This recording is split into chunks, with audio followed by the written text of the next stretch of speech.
We are live. We are live. Welcome to College Football's Peek Around the Corner with your host, Greg Pflugar. We cover everything in college football because we love everything in college football. And if you love everything in college football, please subscribe to our channel. Smash the like button if you like our content. Share the video with your family and friends if you want to support this college football's rebel outpost, the home for the college football sickos. With a donation to help us keep the lights on and grow the channel, just hit that $sign where you make your comment and I'll get to your super chat as quick as I possibly can. Welcome everybody into the studio that sits on the corner, the very corner of Keith Jackson Parkway and Kurt Gowdy Avenue. Do not be afraid. Do not be afraid to become a legend with your comments and with your phone calls. So, I really did not know how to handle today's show.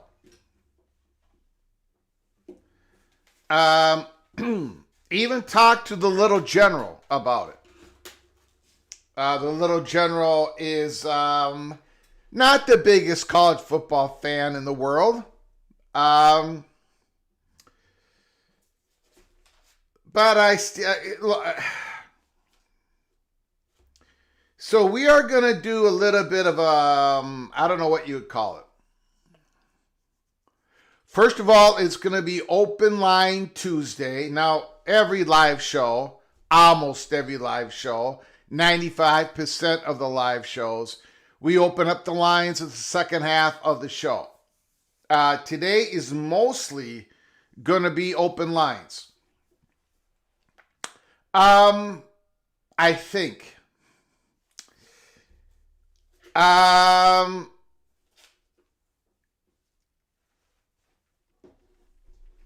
I think I really don't know how to handle I don't really know what we're doing today. I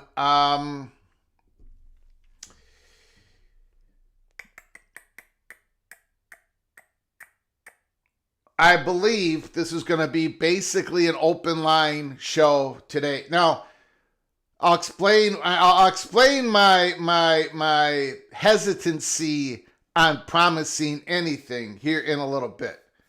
But I sometimes get complaints once in a while on why I don't open up the lines for a longer period of time during these shows. And I get it. I completely understand it. Sometimes I rattle on way too much during the monologue. Sometimes I try to fit too many different stories into the monologue. And, sometimes I just don't talk fast enough and whatever. And I don't allow enough time. I do not allow enough time in the phone call part of it. So that's one reason. But once in a while, we do this open line where most of the show, hopefully, is a phone call. You guys calling in. And if you don't want to call in, then we'll just shorten up the live show. Not a big deal. Not a big deal. The other part of it is, I'm not doing this. It is a tease, but I'm not doing it because it's a tease. I'm just letting you know what I have been told. I have been told, and I don't know what this is. I may find out. I honestly don't know what this is about. This is not an embargo. I'm not keeping anything from you. But I have been told I had a 3-sentence text message from, I would just say, I'm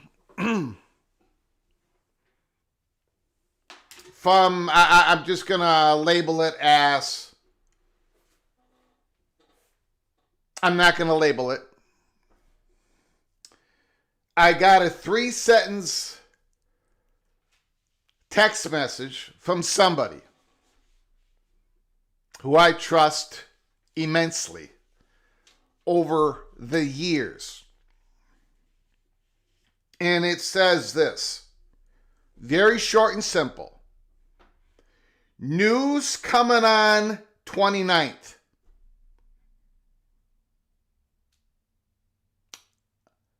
That would be October 29th. I'm 99% sure. News coming on 29th. Most likely morning event. Clear your desk. I have no idea what this is. I don't think it's a coaching situation. I don't think it's it can't be a firing of a coach, right? It can't be a firing of a coach. That's not going to happen on a Wednesday morning. Oh, unless the program that is firing its coach has a bye week. And I don't know who that would be. I don't think it's a hiring of a coach. Not on October. It's not a hiring of a coach. Right? I don't think it's that. Like, I don't know, one of these jobs that have been open for a while. Again, we're going to talk about it here. Andy Staples talked about the best available college football jobs.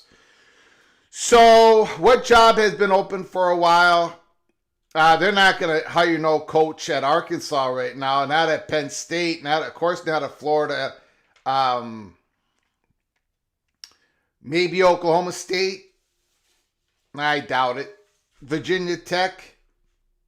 I doubt it.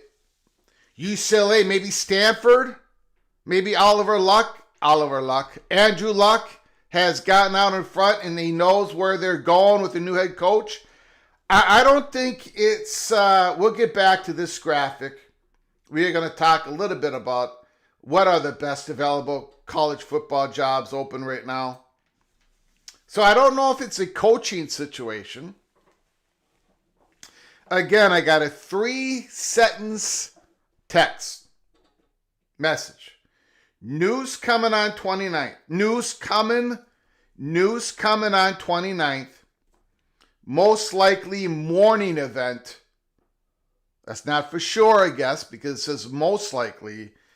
And clear your desk. Now, the most interesting part of that to me is clear your desk. That means that I've got an executive decision to make here.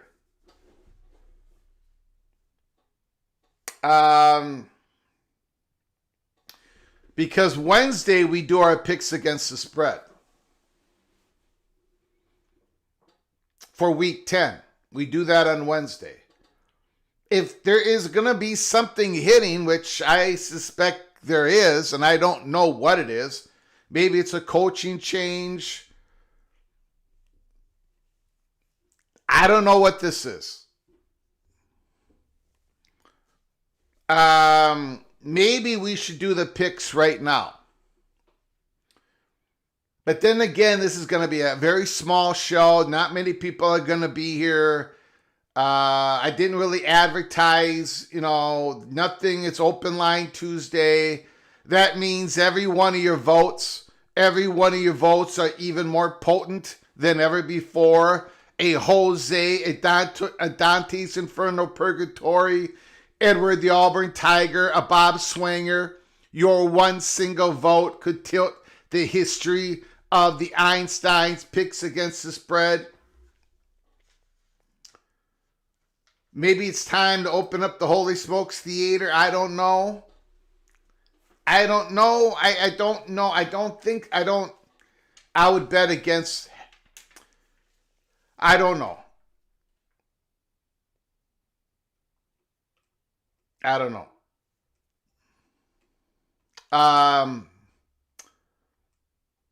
So I'm kind of in a.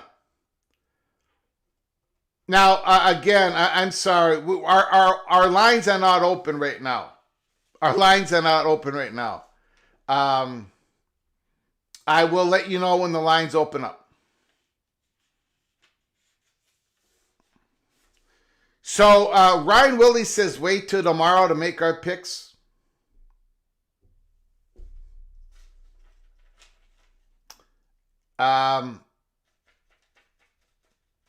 I guess we'll wait till tomorrow.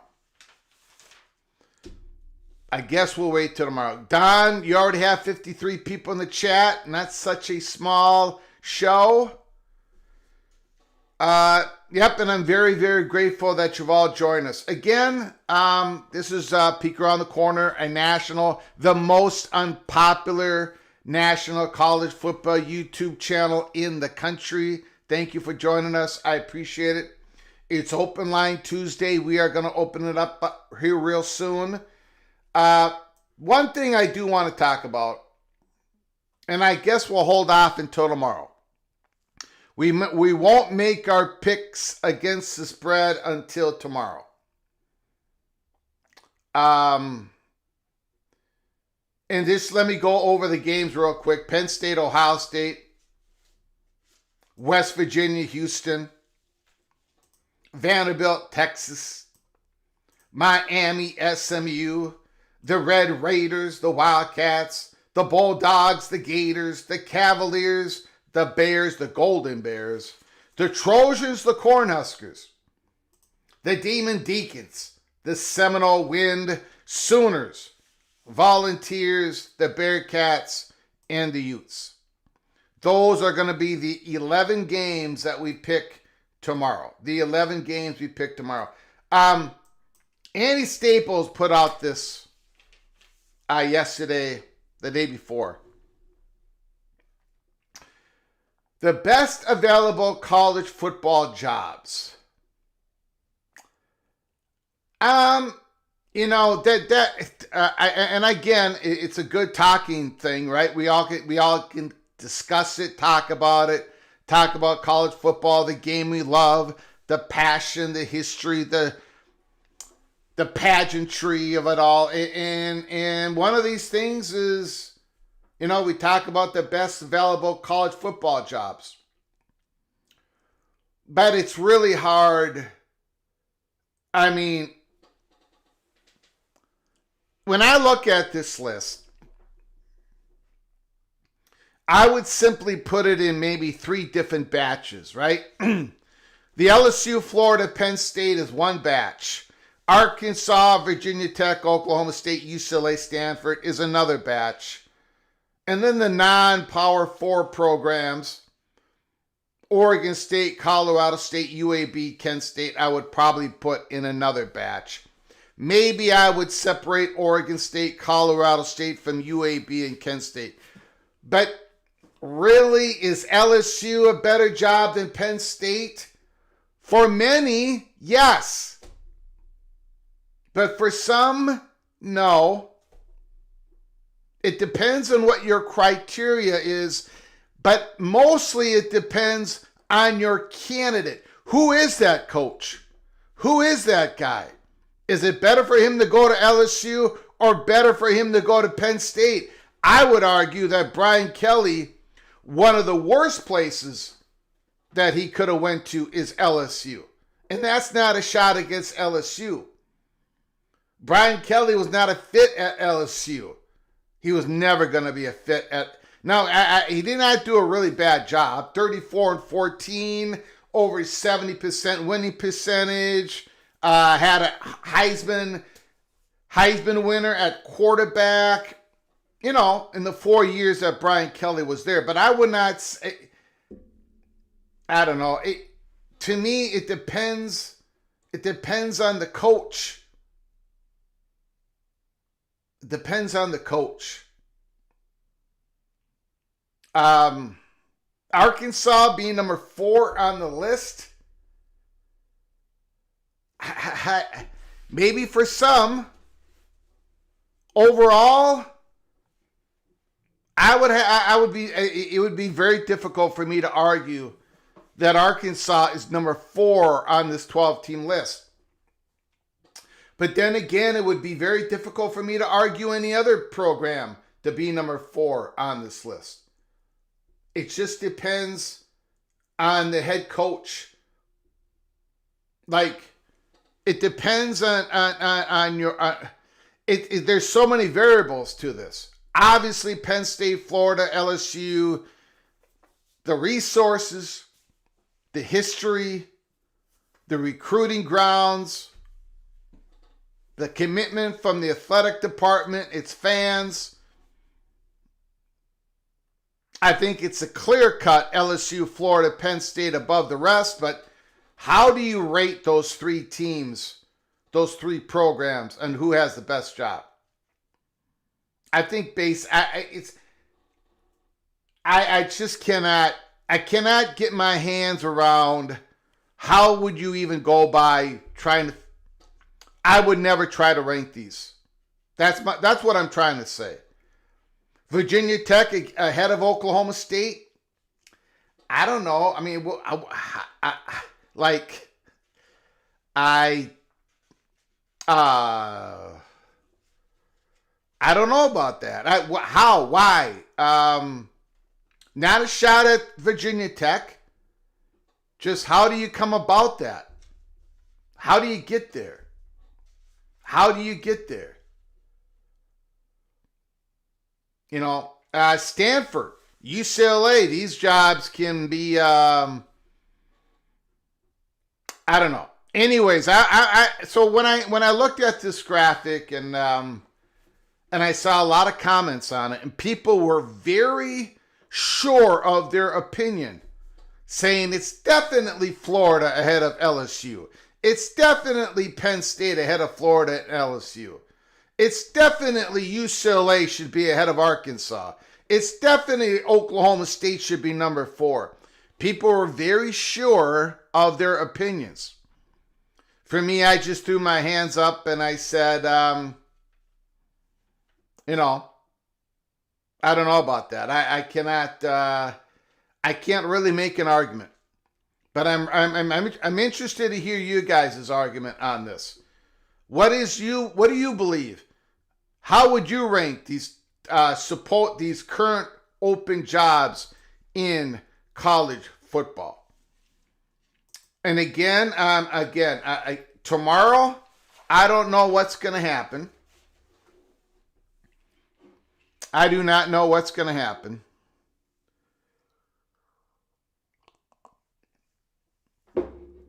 I got a 3-sentence text from somebody I trust immensely, and I'm not even going to label this person I'm not going to say it's a chatter behind the curtain. I'm not going to say it's a money perch. I'm going to leave that out.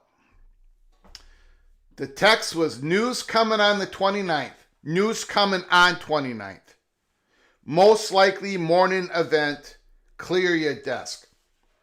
Which is why I was thinking maybe we should make the picks against the spread today, but I guess we'll hold off on it. Because we do want to open up the phone lines. We're going to open up the phone lines right now. 763-260-1333. 763-260-1333. While we wait for the phone calls, I want to do an update, show you the update, and going into week 10.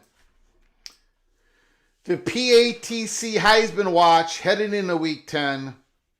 I did not change a thing. I did not change a name. I did not change the ranking from heading into week 9 to heading into week 10. Saying Simpson and Mendoza. You can make a great argument that Mendoza should be number 1 or number 2. Right? You can make a great argument that Gunnar Stockton should be number 6, number 5. You can make a pretty good argument that Marcel Reed could be number 6. But for me, this is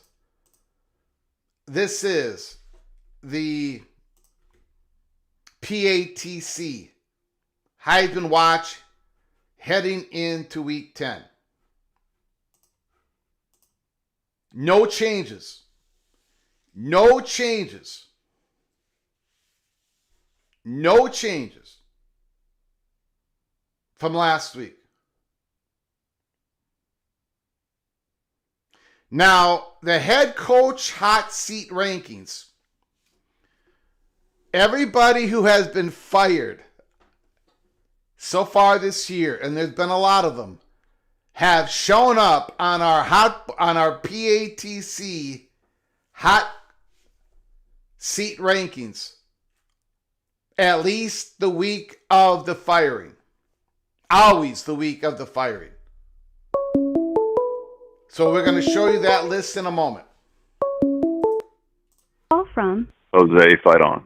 Jose, fight on, Mr. USC Trojan. What's going on, sir? Big game against the Cornhuskers.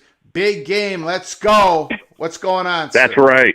Let's do it. Yep. Yeah, it's always a big game. Go. I heard they're wearing the black unis, is what I heard. That this is their Super Bowl for them. They're busting out their black unis. Yeah. And they're trying to look sharp and nice under. Is it the lights? Are they playing at night? I think so. I think so. Yes.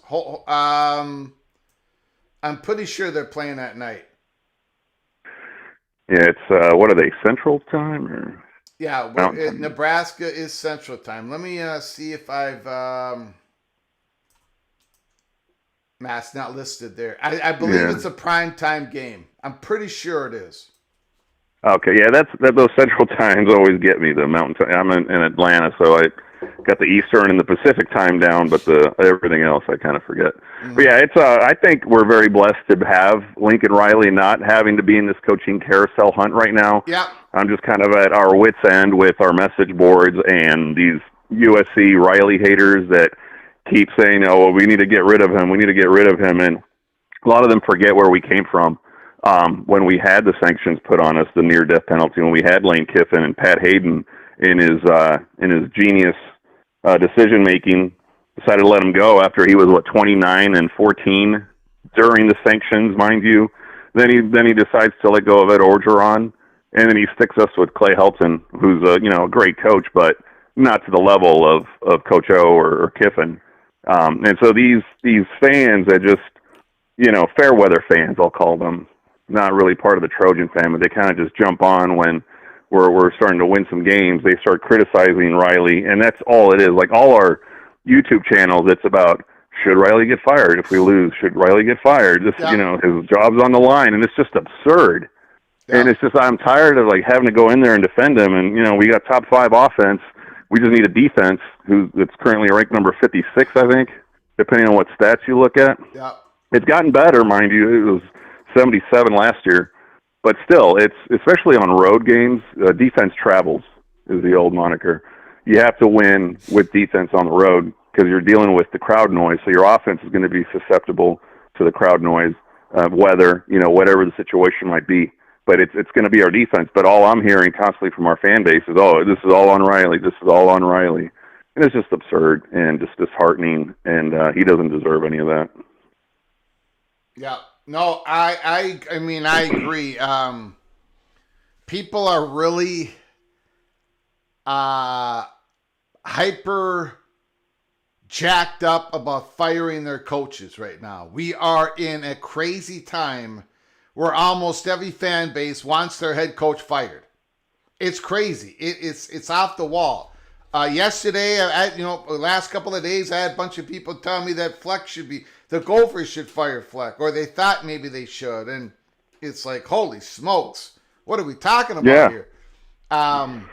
You got to be careful, man. You got to be careful because if you fire your head coach in the coaching landscape around you, if they believe it, if the agents of the head coaches, that might be a list on the candidates list, if they believe that the university pulled the trigger way too early, these coaches might be thinking, why should I go there? If I'm not going to be given an opportunity, a real chance, they're not going to want to go. If you are just going to churn through head coaches, the ability to get a good candidate, I think, lessens. But go ahead, sir. Yeah, it diminishes greatly. Yeah. Like, who would want to come to a job where you're constantly looking over your shoulder and your media and fan base are just criticizing you unjustly? So yeah, totally agree.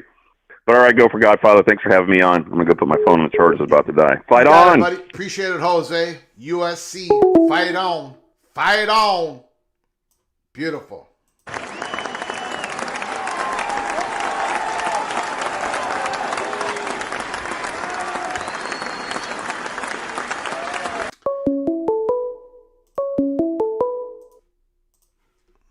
Call from Evil Badger. The Evil Badger, Ryan Willie, is on the line. The floor is yours. How you doing, sir? It could be better. Okay. Especially with this news I just found out. What'd you find out, buddy? One of the mega donors for Wisconsin is backing both McIntosh and Fickle. So it's probably not going to happen this year. Well, it probably isn't. It probably isn't. Sorry to hear that, buddy. I know you want Fickle gone, but it looks like he's going to be here for at Madison for at least another year.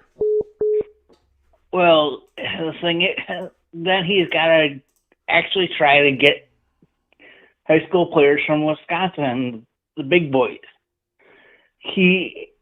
there's one player. Well, there's a punter from Wisconsin, and that's basically it that has actually played this year. Shane West. And it has been said that only one of the top 8 Wisconsin recruits, high school players for 2026, is committed to Wisconsin. Mm-hmm. Otherwise, they're going to Minnesota, Notre Dame, other places like that. And I'm like, now he's finally realizing that maybe he should recruit the state. And I'm like, I just don't understand why they would want to keep him, because he's not that good. Well, it's how much money is it? $25 million. 25 mil. I guess I would. Now I can't here at PATC. We're not going to be able to run a Wisconsin Badger marathon event where we pass the hat and get a collection. Pass the collection plate around, because I want Luke Fickell to stay at Wisconsin, obviously.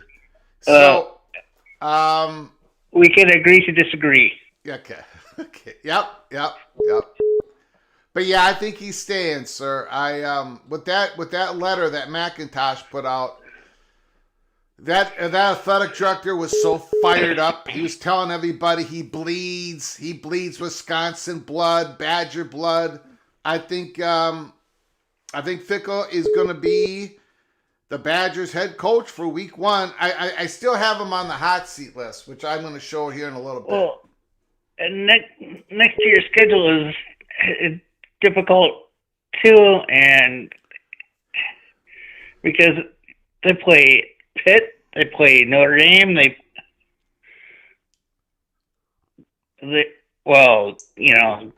have Michigan State at home, but it's still a difficult schedule, and I just don't understand why they would want to keep him. Yeah. All right. Well, that's all I had. Just thought I'd let you know. All right, buddy. Thanks for the call, Evil Badger. Thanks for taking my call. You bet.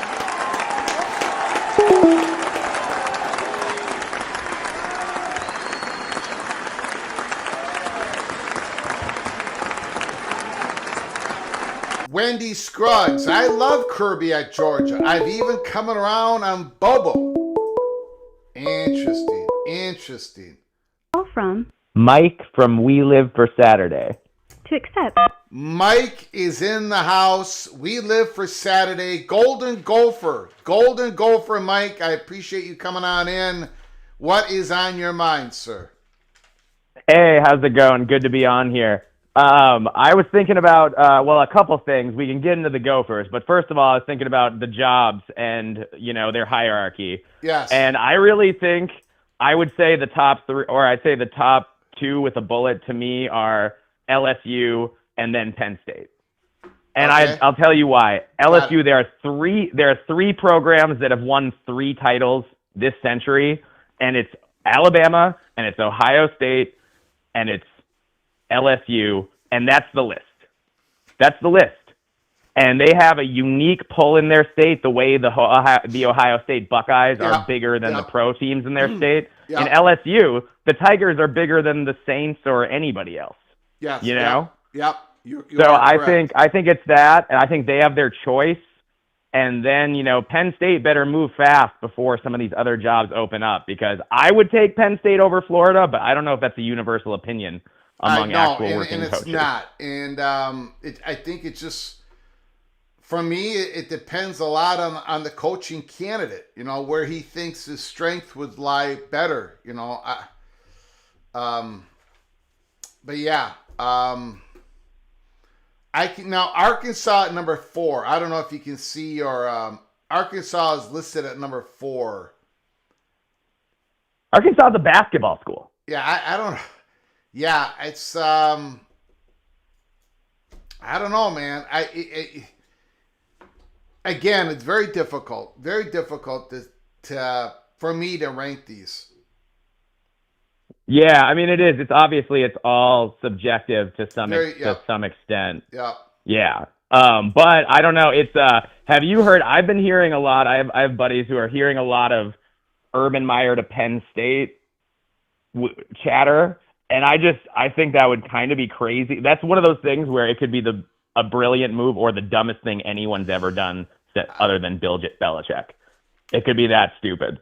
So I think I'm intrigued by that as a possibility, because I do think Penn State probably wants to act sooner than later if they can and they have the right candidate. Yeah. But because they are bleeding recruits and stuff like that. So yeah, that's going to be interesting to track. And then I tell you, it's funny you mentioned on the show, but I have to bring it up now that I'm here. I got more messages from people being like, "So do you want to fire PJ Fleck now after that Iowa game?" And I drove 10 hours round trip for that game, and it was over before it started. But at the same time, anyone who wants to get rid of PJ Fleck, I think, is out of their minds. I mean, he's the best coach we've had since the 60s, and I don't think there's any question about it. There's no question about it. Yeah. And he's still got it running at a high level, and the Gophers could still win 8 regular season games this year potentially. They've been a different team at home than they've been on the road, and they've got 2 home games plus that Northwestern game is a neutral site game at best at Wrigley Field, and probably has more Gopher fans than Cats fans.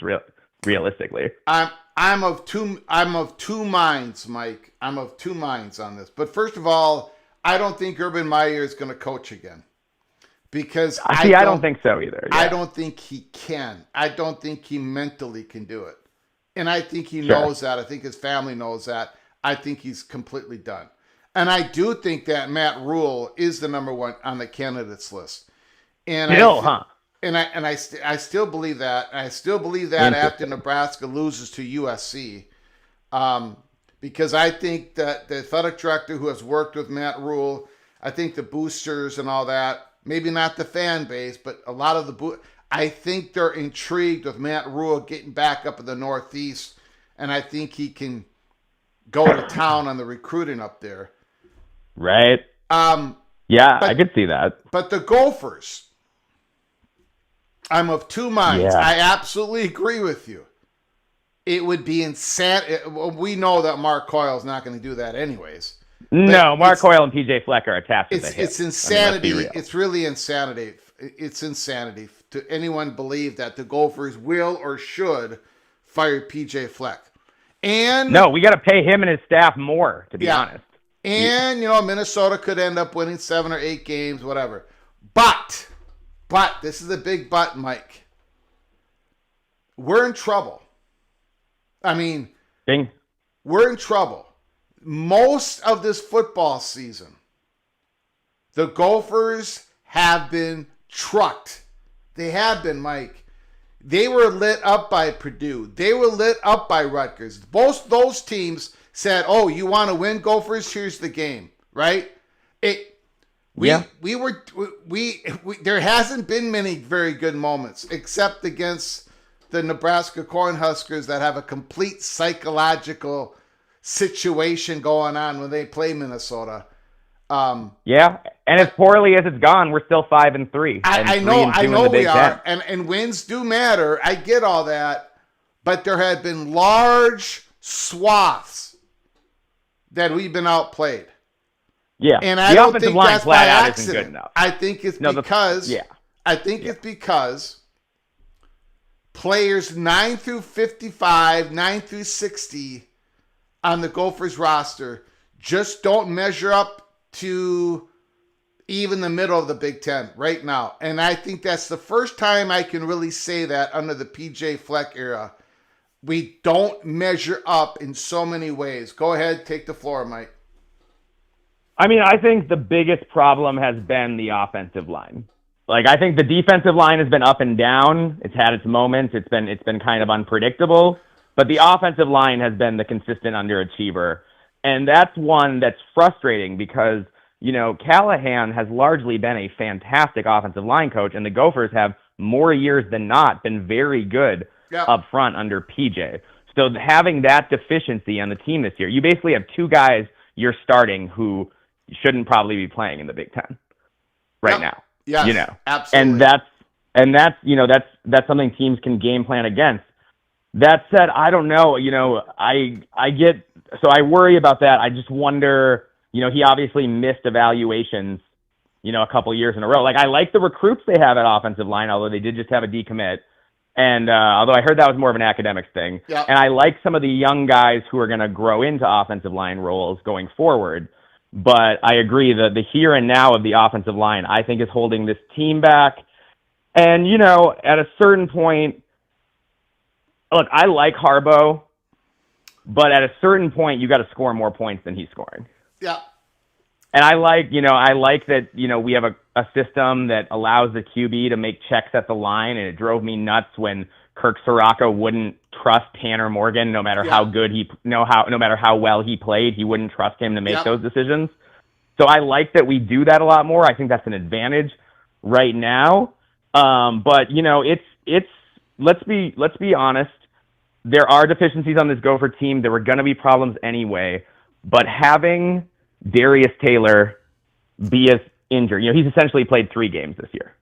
Okay, well, and that's what I want to talk to you about. We've got a question in the chat. Is the NIL situation at Minnesota horrible? That came from Son of Sarek. It's not as bad as it used to be. It keeps getting better. I don't think that's even the problem. Because look, no, it's not. The NIL is not the problem. We're middle of the pack in NIL. We can do better, and we need to do better. But that's not the problem. Yeah, but here is the problem. The problem is we've got a lot of NIL money with Darius Taylor, tied up with Darius Taylor, and he doesn't play. He doesn't play. Soft tissue injury for 3 years. We've got a lot of NIL money with Coy Purich. Well, Coy Purich sophomore year has gotten pear-shaped, right? So, I thought he's played better in recent games, but I hear what you're saying. Yeah, it's not against Iowa, but I mean the other one. Yeah. No, you're exactly right. You need your guys, your best guys to perform, and when they can't play, it's tough. And my heart sank as soon as I saw that Jalen Smith was a little banged up right now because he's our most dynamic receiver currently. Yeah. So if you're not going to have Darius or Jalen Smith, that hurts things offensively for sure. So I don't know. Darius may or may not be back for Sparty. I don't know, but Jalen Smith better be back. We need, because we're going to need to be able to throw the ball to open it up and run. And I do think Sparty's really beatable, and I think the Joe Rossi revenge game against a coach who thought he was too good to be here and found out that maybe the grass isn't always greener on the other side. The fact that we just lost to Iowa and got embarrassed, psychologically, that it's at home. Psychologically, this should be a really good game for the Gophers to bounce back and play more like they played against, a Nebraska and not like they played against Iowa or Cal. I feel like this team has been better at home. And, I guess we should have expected that with the Iowa game, we should have expected that Drake was going to have a truly freshman game at some point. And that was a truly freshman game. Yep. I like Drake Lindsay. I think he's going to be just fine. But you know what? And my biggest fear, and I got a lot of them, but my biggest fear for 2026 is the defensive line, and we're gonna have to somehow, some way, find some diamonds in the rough in the portal at from January 2nd to January 16th when that portal opens up. The Gophers are going to have to line up some NIL money, and they're going to have to get a couple of defensive linemen that can play Big Ten football next year. Yep. No, they are. And they might need to, use some of that NIL on the offensive line too, to make sure that you have 5 competent starters next year. Yeah. But at the same time, if we can get a year more like last year when Darius missed 1 game and less like the other 2 years where he's missed all these games. Yeah. And I remember, Antoine Winfield at one point, he was kind of felt like an injury liability too. We had 2 seasons we lost with him. Yeah. But then he turned out to be one of the best players we ever had. So I'm not ready to give up on Darius, but I do think it's devastating for any team when your best player is not playing. And we don't have our RB2 either. So no, I like Femi, but he's more of an RB3 than an RB2, I think. Yep. And the question is, Darius is obviously not going pro at this point. He'll be back next year. So the question is, who as like a recruit, or it can come in, or is it AJ Turner coming back from injury or whatever, who can show up and be a real legit, second running back because you're right. Darius needs that. It would be good if we could have a 1A, 1B situation so that we could, put less hits on him and give him less of a chance to get banged up. Go ahead and plug your college football YouTube channel, sir. Oh, absolutely. Thanks so much, Greg. I appreciate it. It is We Live for Saturday. We cover all 18 Big Ten teams, not just the helmet schools. So please, check us out. We do a preview and review episode every week, and we do some live streams and have some fun. So, subscribe to the pod. Come hang out with us. We have a good time talking talking about the Big Ten from an angle that's different from the corporate media that only wants to talk about Ohio State, Penn State, and Michigan, Oregon, USC, and sometimes Nebraska. How do I pronounce... We talk about everybody. How do I pronounce your handle? Oh, it's Alibaba. Alibaba? Yep, that's how you pronounce it. Okay. I screw up on a lot of people's names, so if I screw up on that handle, I apologize, Mike. No, you're good. I don't expect people to know how to pronounce a random made-up word. Got it. Okay. All righty, sir. I appreciate it. All right. Hey, thanks for having me on. Roll the boat. Go Gophers. Let's go. Yep. Sky Uma, let's get them on Saturday. Yeah, let's do it. All right. Later. Alibaba, Mike. We Live for Saturdays. Go check it out. We've got ourselves a super chat. Hammer Hennison starting us off.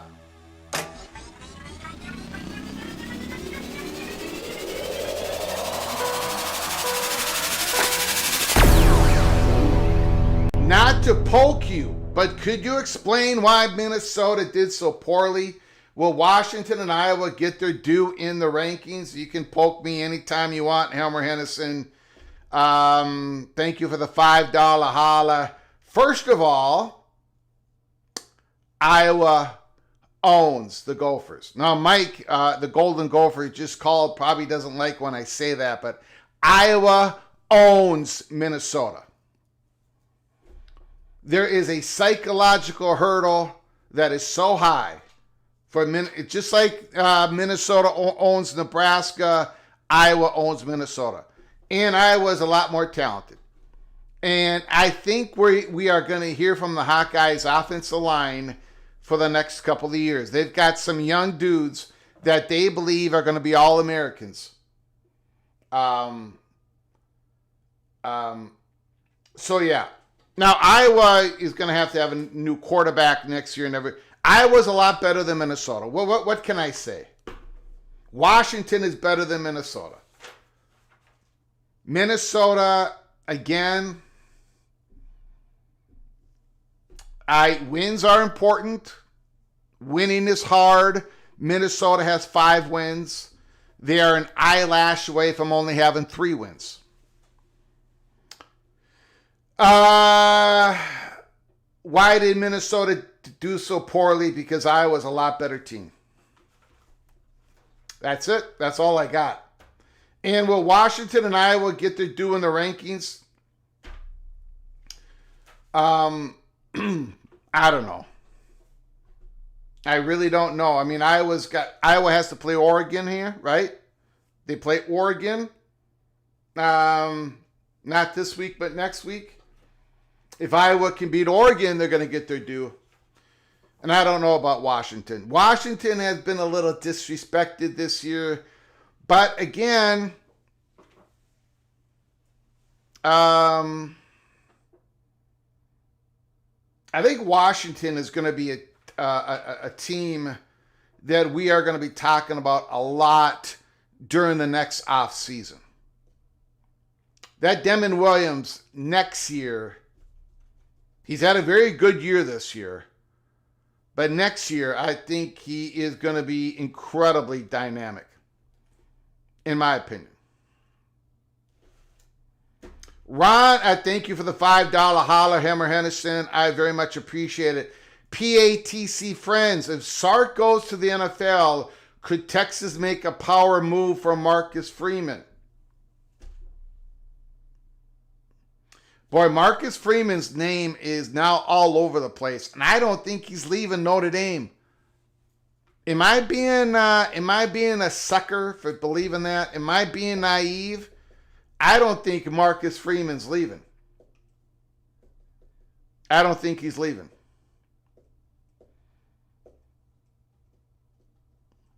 Don't think he's leaving. John Till, super chat.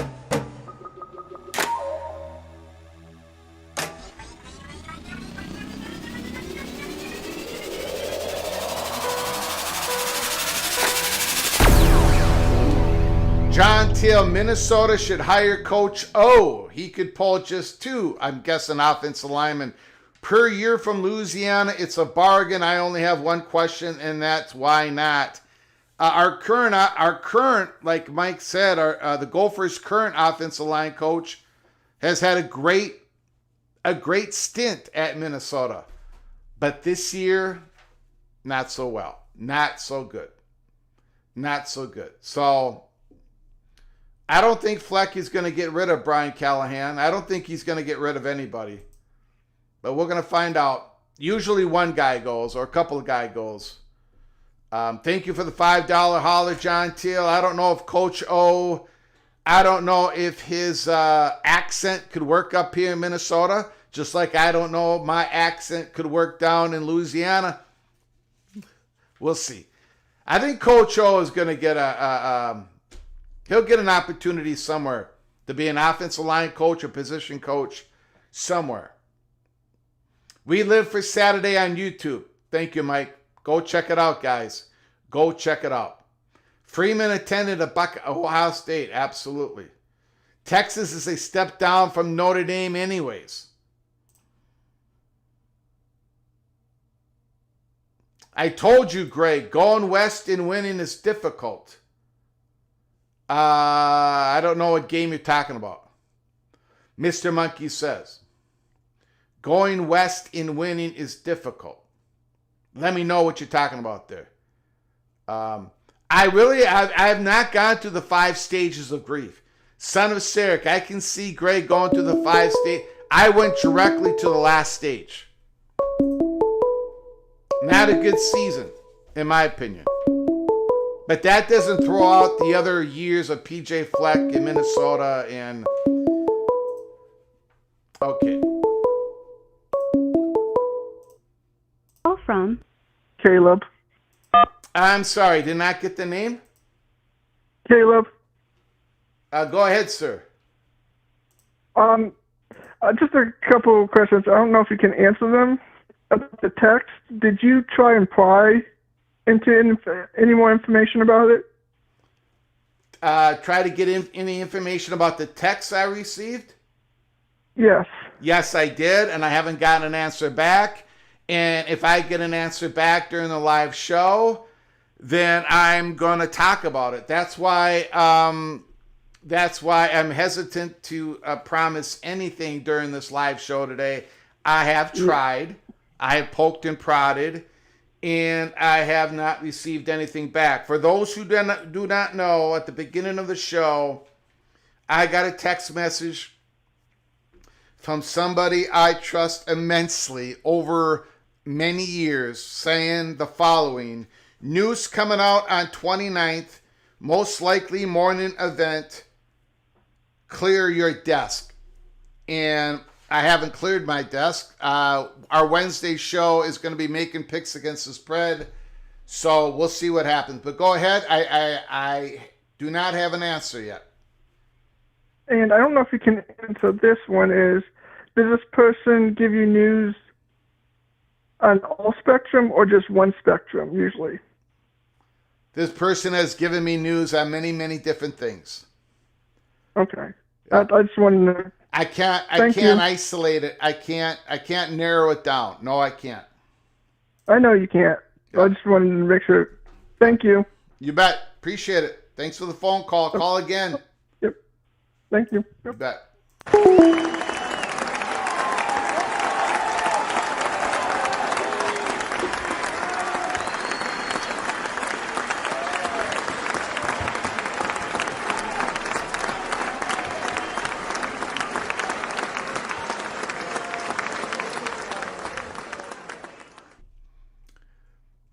Thank you, John Teal, for the $5 holler. I appreciate it.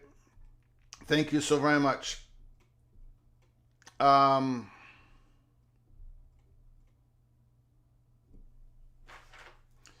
Good Lord, the Gophers play for a lot of trophies. How many do you all hold? Holding now, Greg Flugar. Well, unfortunately, we do not hold the Floyd of Rosedale. That belongs with Iowa.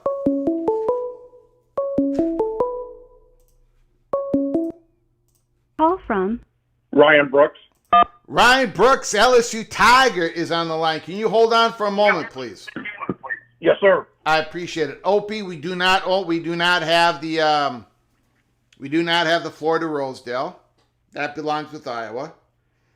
We do not have the Little Brown Jug. That belongs with Michigan.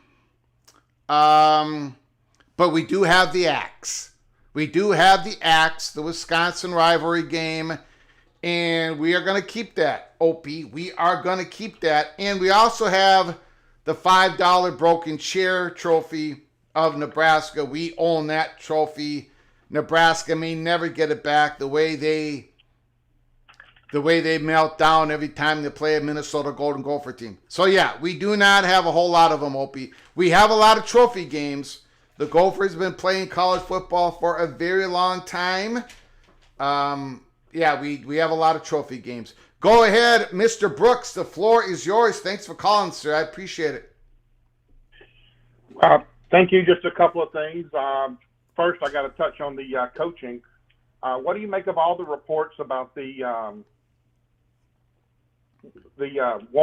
athletic director wanting the offensive coordinator gone, and that had as much to do with him being fired as just losing?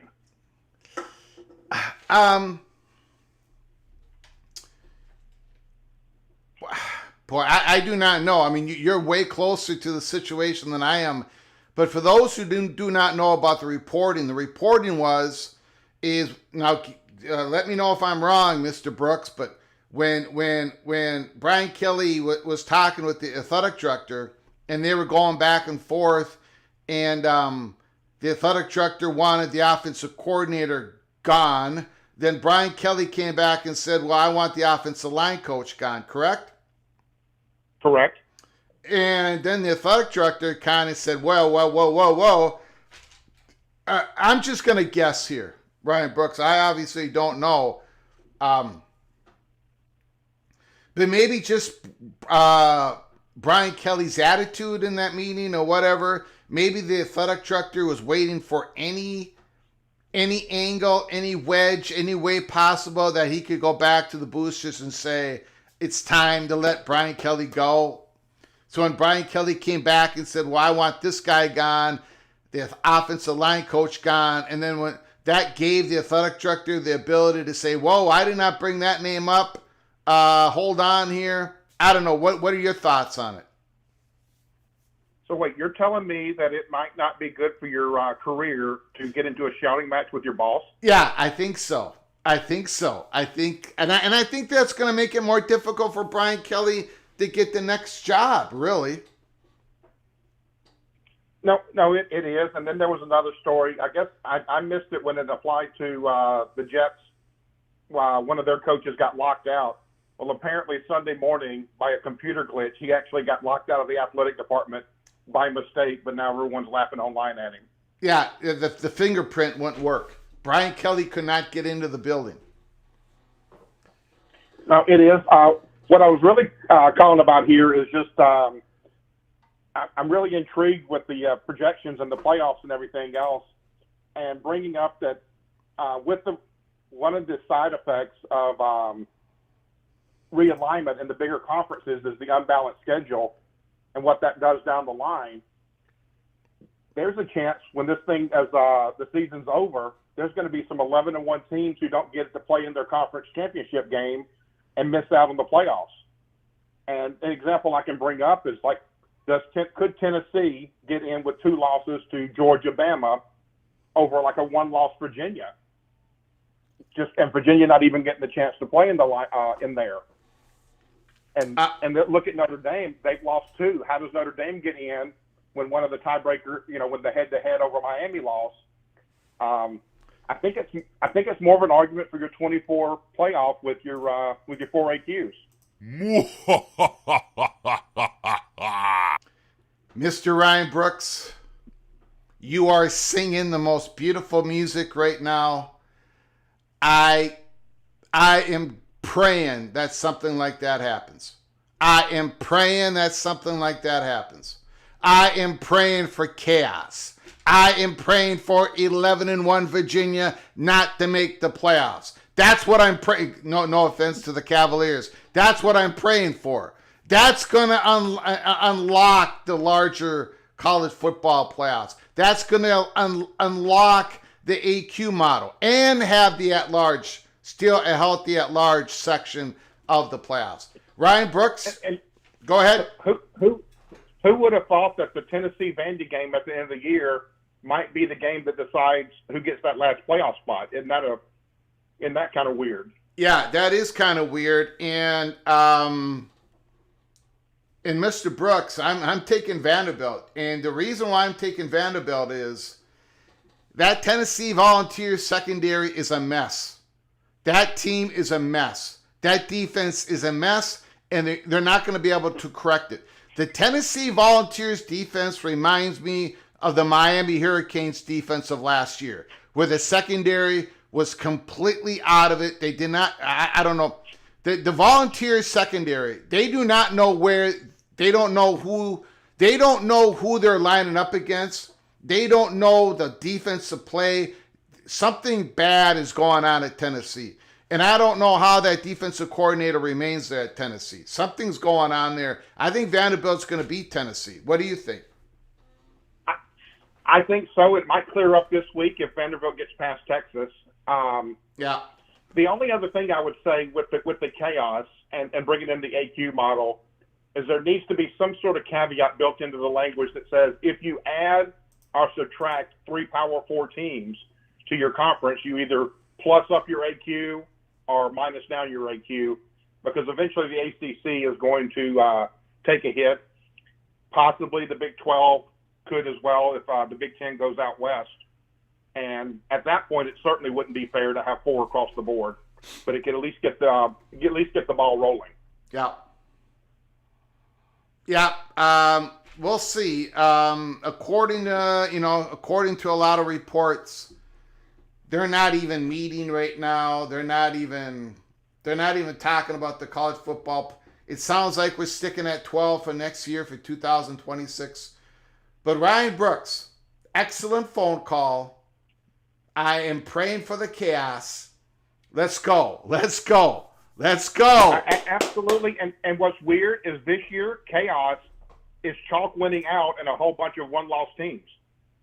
Yeah. Normally, chaos is 2 and 3 loss teams getting into the playoffs, but this year, I'd like to see a whole bunch of 1 losses, and then how do you get those other teams in? You know, a 10-2 Tennessee or a 10-2 Georgia or 11-2 Georgia Tech would complain if they lost the second game in a title game, or yes, or they had a harder schedule, and it's not Virginia's fault that they've just managed to avoid all the other big teams. Yep. So hopefully we get chaos and a bunch of 1-loss teams. But great show, and keep on keeping on. Yep, absolutely. Beautiful, Ryan Brooks. Beautiful call. Thank you, sir. My goodness. Beautiful call. Absolutely beautiful call. Music to my ears. I do have that Expedition Greg. I do have that. I got that all lined up. I got Brian Murphy's comments about the trip Lombardi to to Saudi Arabia. I've got that all lined up. I'm going to go through it real quick here. 3 different posts by Brian Murphy, WRAL in North Carolina. On international travel forms, Lombardi signed for North Carolina in mid-August. Lombardi said he was going to Saudi Arabia to meet with potential donors that want to invest in our program and explain the great things the university and its athletic department can achieve with help. North Carolina got insurance for the trip to Riyadh on Lombardi and Lance Thompson's from August 16th to August 20th for the trip. The name of the host sponsor appears to be redacted from documents obtained by WRAL. So, now why was the host and sponsor, why was his name redacted? A public university, WRAL did a FOIA request. And again, that's not the first time that Brian Murphy and WRAL has done some FOIA requests on the University of North Carolina, Chapel Hill, that we have reported on. So very interesting. Who was the donor? Why is the name redacted? Exactly what was going on? What was North Carolina's plan? What was North Carolina's plan? We've got a super chat.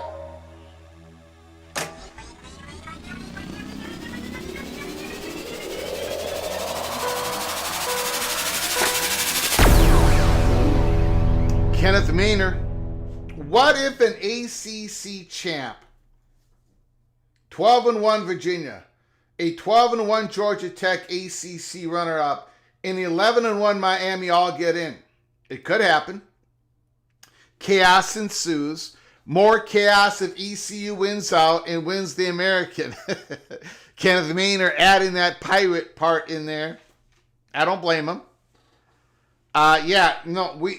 We're bring it on, baby. Bring it on. Bring it on. Bring on the chaos. Again, college football is different now than it's ever been. It's different, guys. It's a different animal. It's a different animal. We have large conferences, imbalanced schedules, like Ryan Brooks said. Sometimes the top teams don't play each other.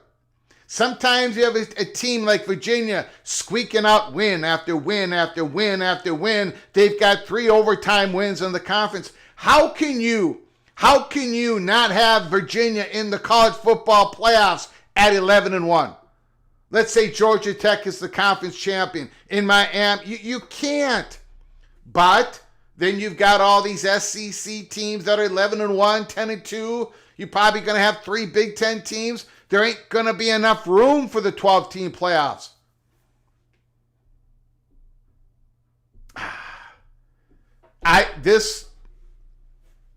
This is,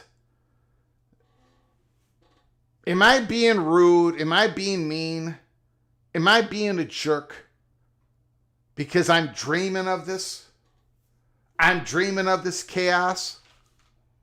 I'm dreaming of fan bases getting their hearts shattered into a million pieces because their deserving team did not go to the playoffs. Am I being a jerk? I think I am. But for the better good of college football. Everybody's saying, well, Greg, if you have it at 24, Greg, if you have it at 24 and your stupid AQ model, Greg, you're still going to have teams out of it that don't feel like they should have been in it. True. But the AQ model is clear and definitive. If you finish in the top 4 of your conference, based upon record and tiebreakers if needed, you are in the playoffs. And then you've got this second bite of the apple with the at-large bids. And there are going to be some at-large teams that say, we should have been in, we did not get in, but you're always going to be able to point to them and say, well, you should have finished in the top 4 of your conference. There's still going to be arguments. There's still going to be broken hearts, and that's probably good for the interest of the sport. But the large AQ model, and it has to be large because it has to have a plentiful slots for at-large berths, along with the large AQ model. Virginia knows exactly what they need to do. Georgia Tech needs exactly what they need to do. Miami they know. Tennessee knows. Vanderbilt knows. Indiana knows. A USC knows. A Nebraska knows. They know exactly what they need to do. And if they don't quite get it done, if they don't quite finish in the top 4, then they're going to get an at-large berth. And a lot of those are going to go to the Southeastern Conference teams. But if you beat somebody in the non-conference, if you beat a Southeastern Conference team in the non-conference, you are going to have a second bite of the apple. The only way we're going to get to this, ladies and gentlemen, the only way here inside the war room, 24 CFP war room, the only way we are going to accomplish our dream is if we get chaos. Chaos that rips through the college football world. And I think we're getting close. I think we're getting close. I think we are getting close. Greg, you're just trying to play the long game. No harm, no foul. I want destruction, Wendy. I want destruction. Rod Nix, Greg, the dream will become reality. The 24-team AQ model leaves out USC, Utah, Tulane, Washington. That's fine. That's fine. There's going to be good teams that don't make it, which means it ain't too large. Right? We're still going to have good teams that don't make it because this is a new college football world. The talent is spread out a little bit more, guys. It definitely is. It definitely is. It definitely is. We need a large 24 college football playoff format, and we are going to see it to its end. And then when it finally happens, when we finally achieve our goal, the good Lord up in the air, up in the sky, the God that wears maroon and gold, then he can call me home at that time, but not before that time. We are going to achieve this. Greg, you're getting a little scary. Oh, boy.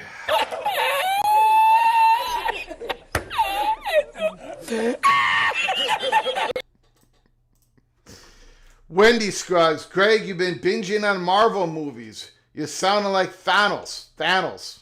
No, I haven't been doing that. I have been watching, what is that called? On HBO Max with the little general. It's called The Golden Guild, The Golden Era, The Golden Guild Era, The Golden Guild. It takes place in New York in 1882. So maybe I'm getting some of that from... Maybe I'm getting some of this craziness from watching that program. I love that show, though. I love that show. Okay, phone lines are open. 763-260-1333. 763-260-1333. Thank you, Kenneth Maynor. I appreciate the super chat very much.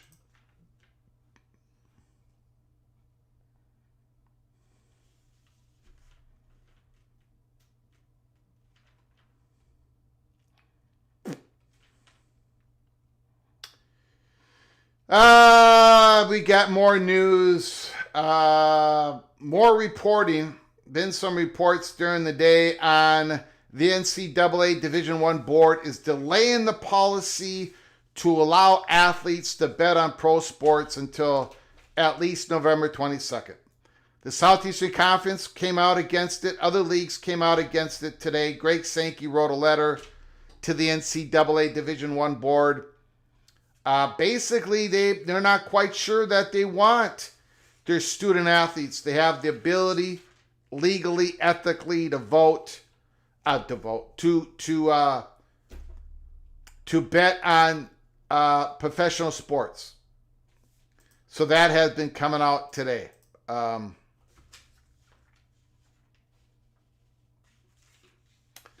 The Division I board has voted to delay the policy change.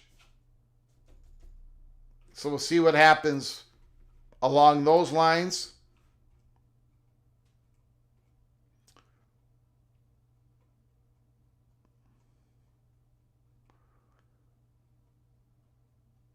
Again, our prayers go out to the people of Jamaica, having to try to survive and live through Hurricane Melissa, who went up to 185 miles per hour, Category 5 hurricane. And prayers go out to the people of Cuba, who are going to have to go through that as well.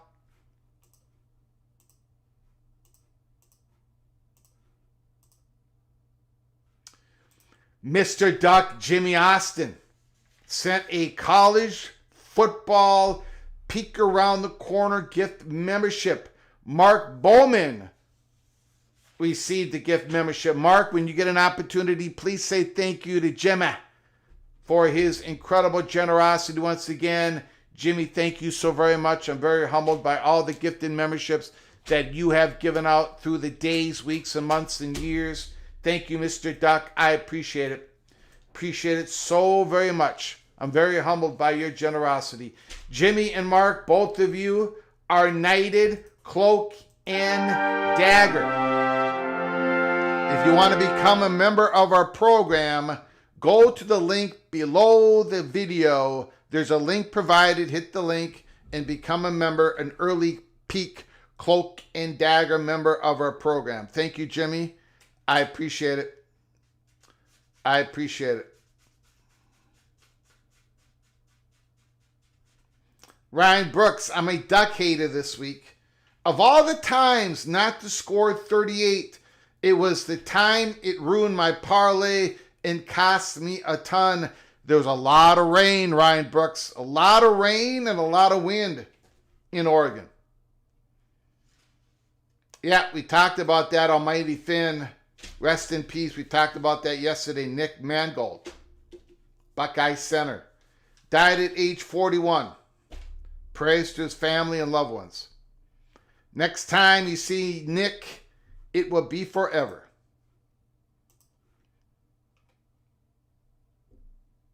Ducks are supposed to do well in the rain.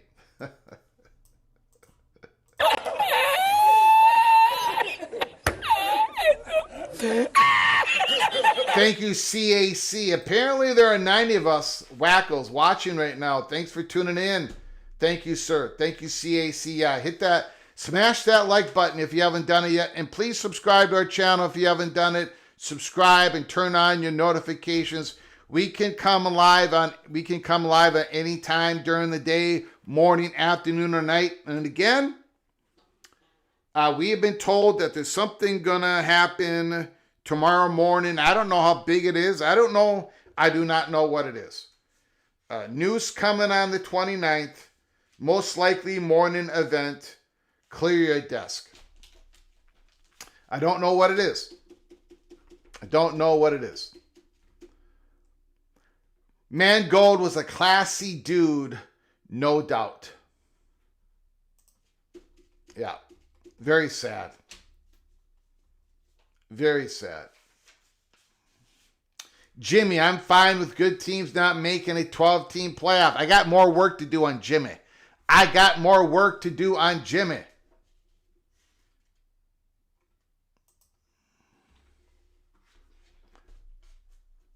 Don Scruggs, don't think crazy like this, Greg. You're getting scary. Happy Halloween, folks. You know what is getting scary? Don Scruggs and Wendy Scruggs. You know what's getting a little bit scary is that Atlas 3i. 3i Atlas. That's what's getting a little scary. Very unique rock, if it's a rock. At least 3 anonymous, there are at least 8 very strange and unique things about that rock. So we're going to find out more. It's a rock. Okay, let's say it's a rock. Let's say it's a rock. It is extremely large. It's extremely bright.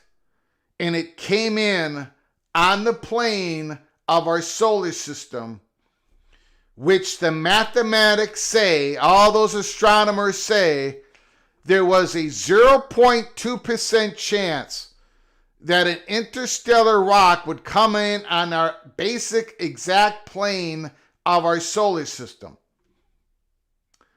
That in itself, 0.2% chance. And then you throw in that it's putting off nickel without iron, that is very large, that is very bright, and that it had an anti-tail where the tail was in front of it going towards the sun instead of back of it. I don't know, guys. 5 degrees off the plane. 5 degrees, Charlie. 5 degrees.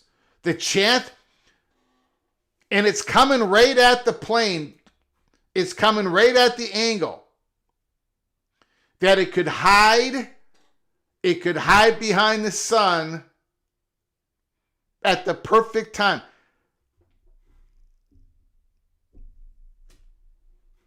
I don't know, guys. I do not know, man. I do not know. I don't know. We do know this. Charlie Atwood says, well, time will tell. We do know this. If it's a rock, it's the most unique natural thing we've ever seen come through our solar system. We are going to be studying it for years. We've got things set up to look at it when it goes by Jupiter after it passes us. This rock happens to go close to 3 different planets in our solar system. The timing could not be more perfect for this rock if it was created and planned by intelligent design. The timing of it, the location of it could not have been more perfect. That is what is scary. Okay, guys, you know what this is? You know what this is? You know what this is?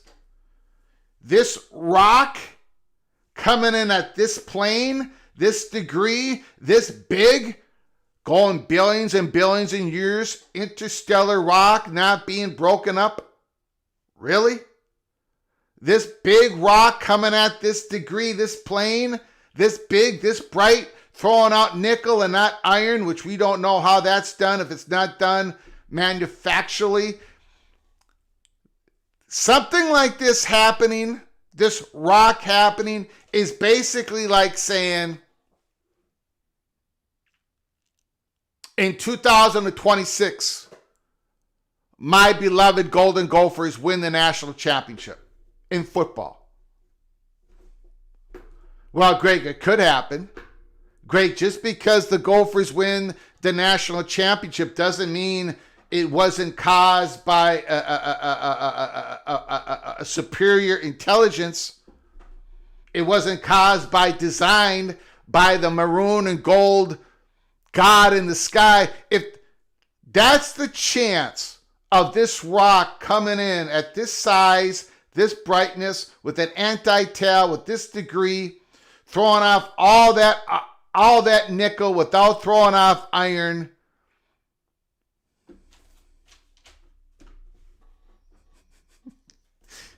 Greg, my marriage had a 0.2% chance, but it worked out kind of. Charlie Atwood, you're scaring me, Greg. Happy Halloween. I got like 5 different comments on that. Red pill or blue pill? All right, guys. I guess that's enough for the day. I think I've scared all of you away. I do apologize for that. But keep an eye on that rock. Keep an eye on that rock. Keep an eye on that rock. All right? All right. I want to thank everybody for joining us today here at Peek Around the Corner, October 28th. It was Open Line Tuesday. Thank for those who called us. Thanks for those who sent a donation. Help us keep the lights on and grow the channel. Helmer Hennison, John Till, Kenneth Maynard, Jimmy Austin. I appreciate it. Tomorrow we are going to be talking about, I don't know what we're going to be talking about. Supposedly there's going to be something happening tomorrow morning. So we are going to keep an eye on that. We'll see what happens. Again, we got a text message from somebody I trust that says news is coming out. News coming on 29th. Most likely morning event. Clear your desk. Well, we did not clear my desk. We are going to have, we're going to make our picks against the spread for tomorrow. 11 games. So get ready to vote. Get ready to do your great work, PATC Einsteins. And I'll see you guys tomorrow. Maybe in the morning. Maybe I'll see you in the morning. Again, make sure you subscribe and turn on the notifications so you know when PATC comes on live. Until next time, from all of us at College Football's Peek Around the Corner, to all of you, please you all take great care of each other. Please, you all take great care of each other. And as always, God, family,